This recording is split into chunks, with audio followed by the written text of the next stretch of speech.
Folks, while we were all camped at the Likoni Channel in Mombasa, very many things were happening politically in our country.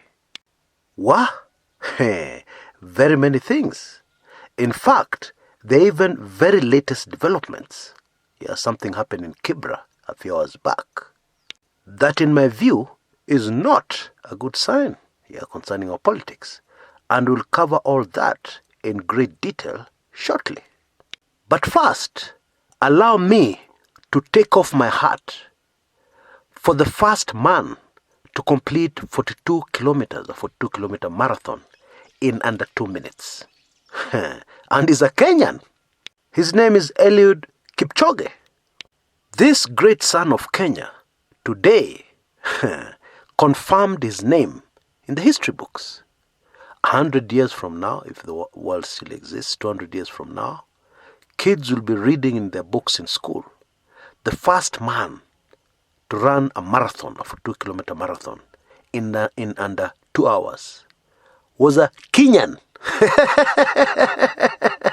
That's how they pronounce it. Now, I'm sure most of you have not missed the jokes that Bwana Eliud Kipchoge is the first Kalenjin man to hug his wife in public. If you're a Kenyan, you will know that Kenyans from that part of the country are normally very reserved individuals. But that is not what impressed me about Eliud Kipchoge, apart from his enormous feat. What really impressed me was the person he was hugging. Correct me if I'm wrong, but a typical Kenyan would be hugging Mpango wa Kando. Eliud hugged the mother of his children. Well done. Not too long ago, this humble man was selling milk at a shopping center near his rural home, in the Rift Valley. He was riding his bike to the market to sell milk, to maintain his family and himself. I kid you not. And I'm so proud of this Kenyan. This is a great Kenyan story. And it should be an inspiration to every single Kenyan. Nothing is impossible. You only limit yourself in your mind. There's nothing that you cannot do. And please, I'm not talking about corruption. Embezzling hundreds or billions of Kenyan shillings. From that are supposed to benefit poverty-stricken Kenyans. No, I'm not talking about that. I am talking about genuine achievements that can stand the test of time. Well done, Eliud. You've done Kenya proud. Now, before we move on from Eliud Kipchoge, I had something very interesting today. There's this young Kenyan lady who confused Eliud Kipchoge for the great Kenyan legend, much older, a man called Kipchoge Keino. According to this young lady, Eliud Kipchoge looks old enough to be the other Kipchoge Keino. And I just thought to myself, maybe there are very many young Kenyans confusing these two. These are two very different individuals, who operated in very different times. The older Kipchoge operated when Kenya was ruled by a president who could not pronounce this man's second name. Kipchoge's second name has a different meaning in the Kikuyu language. And Jomo, in his booming voice, would always say, "Huyu Kipchoge amefanya vizuri sana. Ameletea nchi yetu ya Kenya sifa nyingi." The poor old man, could just not bring himself to pronounce Kipchoge Keino. Now, for the benefit of non-Kikuyus listening into this channel, that second name is the word used, I'm even embarrassed, is the word used to describe a very private part of the anatomy of a woman. I hope you understand. This is a family channel. I can't go into details. Anyway, Jomo would have been very comfortable with Eliud Kipchoge. Congratulations, Eliud. Well done. Now, I know political fellows are very impatient now, so let's get on with it right away. Now, in my view, the Kibra by-election race is dangerous. And it is getting more dangerous by the day. Why? It is simply because things have developed into a situation where the main combatants in this political battle cannot afford to lose. Now, we're all aware of the fact that sitting African presidents never, ever lose elections. Never, ever. They're always re-elected. There are exceptions, I admit, but those are very few. And usually when you analyze those, something has gone very wrong somewhere. Bottom line, African presidents never lose re-elections. Now, unfortunately, this kind of situation can also develop in a parliamentary seat. In the 80s, the Member of Parliament for Kangundo, a man called Paul Ngei, faced a very stiff challenge from a man called retired General Jackson Mlinge. Actually, in that Kangundo by-election, General Mlinge was a Moi candidate. Moi was the president at the time. And Paul Ngei had held this parliamentary seat since independence. And that time we're now in the 80s. And he considered it his personal property, not to be taken away by anybody, even a retired general of the Kenya Army. In fact, Mlinge was more than that. He was for many years the chief of general staff of the military. Now, in that very memorable by-election of the 80s, dirty tricks were employed, blackmail, every dirty trick in the book was implemented. And of course, in the end, Paul Ngei regained his seat. And there were many rumors on how he had pulled it off. And one of those rumors claimed that he had blackmailed the President of the Republic of Kenya. Now, fast forward to Kibra. This is a seat that ODM firmly believes belongs to them. It cannot be taken away by anybody. Least of all, a turtle on a fence post or a post turtle. Now, let me just quickly explain what that means. This is an expression from American politics. It has been widely used in American politics. Now, you're driving around or you're walking along some farm somewhere, and then you see a turtle, those things which are in the ocean, in the sea. You see it right at the top of a post, one of the posts in a fence. And it did not get there by itself. Somebody carried it all the way from the ocean and put it there because it doesn't belong there. There is no way it would have gotten up there on the post by itself. Because first of all, turtles cannot climb posts. This is how sections of the ODM party have described the Jubilee candidate, McDonald Mariga, a former soccer star, soccer legend. And the truth is, despite many denials from the Mariga camp, the truth is, it is very difficult for Kenyans to believe that Mariga is not a post turtle. Very difficult. Everybody is convinced that McDonald Mariga is a DP Ruto candidate. Anyway, let's move to the other side of the political divide. Deputy President William Samoei Ruto cannot afford to lose the Kibra seat. Why? Because he has a very important point to prove. Indeed, the Deputy President himself has promised that he's going to teach Raila Odinga a political lesson. We also know that assuming things remain the same in Kenya, that the only person capable of beating William Samoei Ruto in a political race for State House at the moment is a man called Raila Odinga.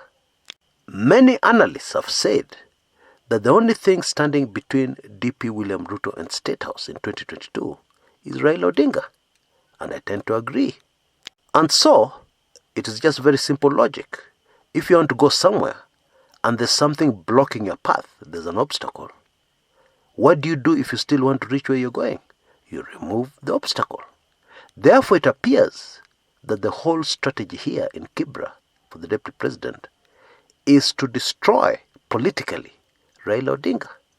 And he's doing it right at the heart and at the base of Raila Odinga's strongest support in Nairobi County.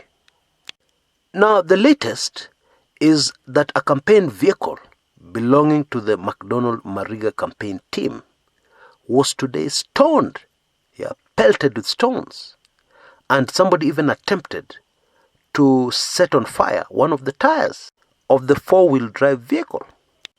Now, let us not be naive about this one. Such events, or such unfortunate occurrences in a political campaign are not accidental. They are usually prearranged, organized. These are some of the effective dirty tricks in politics. Just like an African president has to employ very dirty tactics to win an election and remain in power, and I can give an example of Uganda, and a man called Yoweri Kaguta Museveni. You lock up your opponents, you harass your opponents, you kidnap your opponents. You do all kinds of dirty things to ensure that you win. You threaten and intimidate voters, etc., etc. But here is where the difference is. Normally, in a presidential campaign, the opposition, the people who don't have state machinery, they're not in power, can do very little when these dirty tricks are employed. However, it is very different in a parliamentary race. And again, I urge all of you, don't be politically naive. Because what I'm about to say, some of you may not agree with. Because you think your political party, or the side you support, are angels. Hey, wake up. This is politics. And so what usually happens is that when one side employs dirty tricks, what do you think the other side does? They do the same. They employ even dirtier tricks. And usually, the whole election escalates, degenerates into a very chaotic scenario. And I believe this is what we're seeing in Kibra. Now, in my latest Club 1999 sensitive video, I spell out, I list the dirty tricks being employed by both sides of the political divide. And my, oh my, some of them are excessively dirty. So those who are members, make sure you catch it, so that you fill in the blanks, that I've left in this video. Now, I also need to announce that those who are not yet members, the offer ends tomorrow, Sunday, at midnight. So please rush. And this is really the offer of the century. Only 2,999, and you'll get both Club 1999 and the even more sensitive weekly intelligence briefs. I believe you can see all the information you need to act on your screens right now. Now, it is important for us to take careful note of the fact that so far, Mariga campaign rallies have attracted huge crowds. Like him or loathe him, that is the truth. And the implication of that is obvious. It implies that the man has quite some support in Kibra.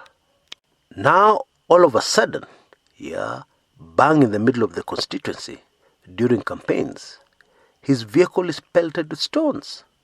Most of you will be aware that the McDonald Mariga campaign has been very organized, and in my view, very effective. Because what his sponsor, the deputy president, has been doing is inviting delegations, tribal delegations, to his current home. Now, don't get me wrong, I'm not saying this is a good thing. I'm just saying it is politically effective in a country where people put tribe before their country.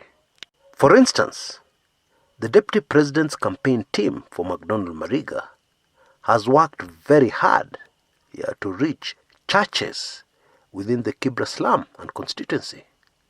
Now, these are what you'd call tribal churches, where the majority of worshippers, or virtually all the worshippers, are from one community. Now, the Luya community, who have a sizable population, and therefore sizable number of voters in Kibra, have major church organizations, and therefore the Deputy President has done is invite these church leaders and also give financial support to these churches. Any politician will tell you campaigning in a church is super effective in politics in Kenya. But this is not the only thing the Deputy President is doing. He's doing a lot of other things to ensure that Mariga wins this seat. And that is why the owners of the seat, the ODM party, have suddenly found themselves on the defensive. The party has also suddenly found itself in the fight of its life for a mayor by-election of a constituency. That is how high the stakes are. And I'm afraid, going forward, we need to look out for more signs showing us that this battle in Kibra has gotten very dirty. The gloves are off. No holds barred. For both sides of the political divide, losing this by-election is not an option. They have to win. They must win. Raila Odinga's ODM must win back their seat. They cannot afford to lose this seat, especially because this seat, once upon a time, belonged to Baba, Raila Odinga, and for many years. The Deputy President has already stuck out his neck and said he's going to teach Raila Odinga a political lesson. You know, when elephants fight, it is the grass that gets most hurt, most damaged by these heavyweight animals. And I'm afraid that is exactly what is unfolding in Kibra. And of course, I'm keeping a very close eye on developments on your behalf. Until next time, this is Chris Kumekucha.